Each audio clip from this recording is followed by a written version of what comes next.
안녕하세요. 코로나 때문에 예배를 드려야 하나? 라는 질문으로 오늘 유튜브 시작하겠습니다.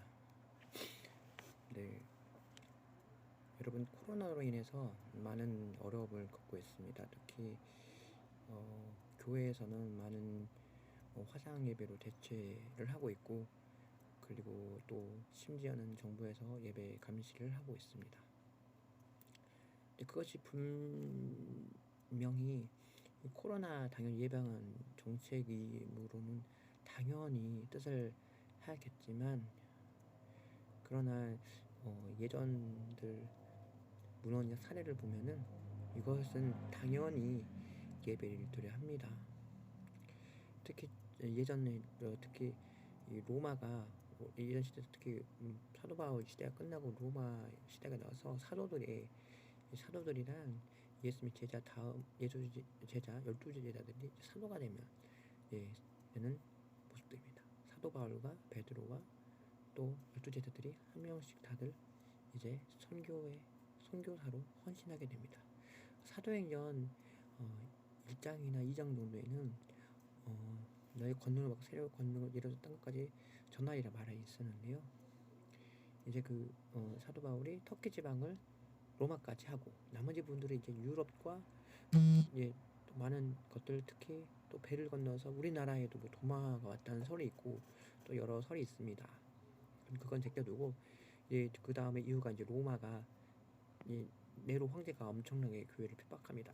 심지어 교회 배너 보셨나요? 배너 보면 그 엄청난 경기장에서 그 로마의 그런 취미들은 경기장에 사투하는 거를 좋아했습니다. 사자들과 사투를 하고 같은 노예병끼리 싸우는 그런 모습이 되었습니다. 그 배너에 그런 모험이 나오잖아요. 마찬가지로 또 글라이에디션이라는 또 영화 있잖아요. 그 노예병들이 싸워가지고 사투를 하지 또 마찬가지로 그랬습니다. 그 당시 때 네로 황제 엄청나게 핍박을 강했습니다. 그래서 네로 황제에 있었던 주변에 있는 불이 났는데 네로 황제가 이 기독교인들 다 죽여야 한다고 결국은 엄청나게 죽이긴 합니다. 그래서 결국은 이 네로 황제가 이런 엄포를 냈는데요.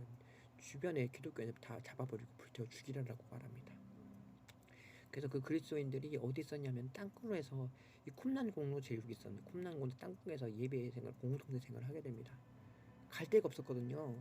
갈 데가 없었는데 그걸 통해서 이제 점점점 콘스탄티노플 세대 그 네로 황제가 죽고 그 아들은 손장관 콘스탄티노플 황제가 이제 정식적으로 교회를 인정하고 했습니다.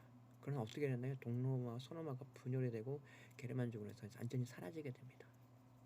사라지게 돼서 동쪽에 콘스탄티노플 시점으로 해서 그 터키 콘스탄티노플 시점에서 동로마 동방 종교가 일어나고 또 서양을 통해서 카톨릭이 또 상성됩니다. 카톨릭 그 다음에 카톨릭 그 중세 유럽에서 근세 사이에 뭐가 있었냐면 흑사병과 같은 우리 메리스나 코로나 같은 것이 일어나게 됐는데요.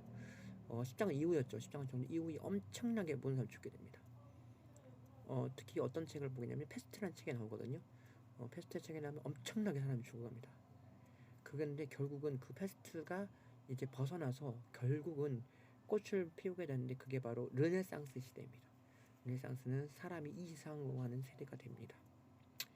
네, 그래서 이제 그때 당시 또 카톨릭이 엄청나게 붕괴가 됐고, 그래서 심지어는 돈 넣으면 천국에 간다라는 설정, 결국에는 마틴 루터와 웨슬리와 또 칼빈 등의 여러분들 개혁가들이 일어나게 됩니다. 그렇게 됐고 또 그 다음에 이제 그렇게 형성이 됩니다. 그래서 이제 종교개혁이 일어나서 카톨릭에서 기독교 국가가 되고 이렇습니다. 그 가서 이제 어디냐 이제 일제시대로 갑니다. 일제시대 우리 어떻게 됐나요? 태성대원군의 그런 억제 전투에서 결국 우리가 일본에게 땅을 뺏기고 모든 열방적 일본이 모든 것을 아시아의 거점에 지류가 됩니다. 우리 어땠나요? 그 일제시대 때 우리는 엄청나게 처참했습니다. 그래서 많은 독립군들이 쓰고 운동이 있었지만 특히 어떤 게 힘들었냐면 우리 교회 내에서 그 일본 천황에서 절하는 거냐 하느냐 마느냐 정쟁이 있었는데요. 결국은 어쩔 수 없이 장로회에서 결국 그걸 하게 됩니다. 그러나 손양원 주기철 목사님들은 목숨 걸고 지킵니다. 목숨 걸고 지킨 교회가 있습니다. 이렇게 그리고 6.25 때 어땠나요? 공산국가에 취해서 모든 사람들 불태워 죽였어요. 제압내교회에 빠지는 교회 한속 다 몰아 다 불태워 죽였어요. 그래서 어떻게 해서 예배를 지켰습니다. 우리가 코로나로 인해서 우리가 과연 이렇게 힘이 약해질까요? 자, 좀 더 가끔 해보면 정말 안타까운 부분이 많습니다. 이 코로나 아무것도 아닌데 이미 천국 확정인데 그 죽음의 문을 두려워하고 있습니다. 여러분 두려워하면 안 됩니다. 우리 예배 드려야 됩니다. 어떻게 예배 드리나요? 우리가 잘못했습니다. 일단은 1980년도에 여의도 부흥을 통해서 엄청나게 교회가 부흥하게 됩니다. 그 오순절이라는 그 성령 운동을 통해서 많이 일어나죠. 성령 운동은 기적과 이적이 행하는 그런 것들입니다. 기적 이적이 행하지만 결국 어떻게 되냐면 사람 수는 늘어나지만 점점 영성이 떨어지는 상태가 일어나게 됩니다. 그리고 이제 쭉 이 80년대부터 2020년까지 2019년까지 열심히 교회는 갑니다. 그러나 점점 교회는 욕을 엄청 얻어먹고 또 교회는 또 많이 또 빚더미에 쌓이고 분들이 대다수가 됩니다. 마치 중세 유럽의 교회처럼. 아니 그 맞은 길을 가고 있습니다. 뭐 그런 포인트 본받을 지점이 없었기 때문에. 그리고 옛 선진들의 수계철 수상관 절이 옛날 이야기도 그런 걸 묻어버린 채 살아가는 교회도 있었습니다. 저는 좋은 뭐 학식이 더 좋고 그리고 부목사들은 좀 교회에 가서 살아야 한다는 그런 목적 하에 그랬었습니다. 그리고 개척교회는 됐나요? 개척교회는 그냥 어떤 분들은 기도를 하고 어떤 분들은 또 이렇게 열심히 복음을 전합니다. 네, 우리나라 지금도 축복스러운 것은 새벽기도와 철야기도와 많은 기도에 있잖아요. 다행히도 기도의 끈을 놓지 않는 민족입니다. 그러나 여러분 이제 예배 형식이 바뀌어야 됩니다. 회중 중심의 예배. 유대인들이 회중 중심의 예배를 많이 했습니다. 이 건물 안에는 우리가 그 안에 크리스찬이 되었습니다. 우리를 강조했습니다. 우리는 절대 크리스찬 되면 안 됩니다. 우리는 밖에서 빛을 내야 됩니다. 그런데 결국은 어떤가요?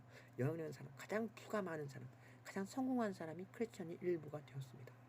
그래서 지금 어떻게 됐나요? 지금 큰 교회, 아주 어마어마한 큰 교회 어떻게 됐나요? 대형 교회들 비리 엄청 일어나고 또 뭐 가입을 하고 또 많은 것들이 엄청나게 받습니다. 그럼 어떤 사태가 일어나나요? 결국은 화상 예배로 드리게 됩니다. 마치 유럽의 교회들처럼 말이죠. 제가 수업했을 때 이런 얘기했어요. 독일의 예배는 화상 TV를 보고 돈을 입금시킨다고 했습니다. 결국 그 시대가 온 것입니다, 여러분. 지금 교회 이렇게 어떠나요? 지금 건물이 교회가 아니고 뭐 롤러스케이트장 그리고 술집 또 많은 것들이 있었습니다. 건물만 있는 교회가 됐습니다. 그게 아마도 한국의 미래일지도 모릅니다. 지금 핍박이 굉장히 힘듭니다. 여러분 어떻게 해야 할까요? 이 영성을 길러야 됩니다. 그 카타콤에 있던 그 동굴에서는 그분들처럼 우리가 그래 죽지 않지만 말씀과 삶이 일치가 되고 또 우리가 주사살 모인 것에 그런 얘기도 하고 교회 안에 있었던 그런 모임들이 바깥에서도 그런 얘기를 해서 정말 하나님 나라를 이루어야 할 것입니다. 조단은 물론 해야 되고 예배도 물론 해야 됩니다. 그리고 우리 두세 사람 모인 곳에 교회입니다. 여러분 건물 전체 큰 교회가 아니라 교회에 다녔다가 아니라 두세 사람 모인 교회입니다. 여러분 우리가 살릴 수 있습니다. 우리가 힘낼 수 있습니다. 여러분 힘내시고 또 여러분 꼭 예배 드리시고 또 영성생활 열심히 하시고 또 열심히 하겠습니다. 감사합니다.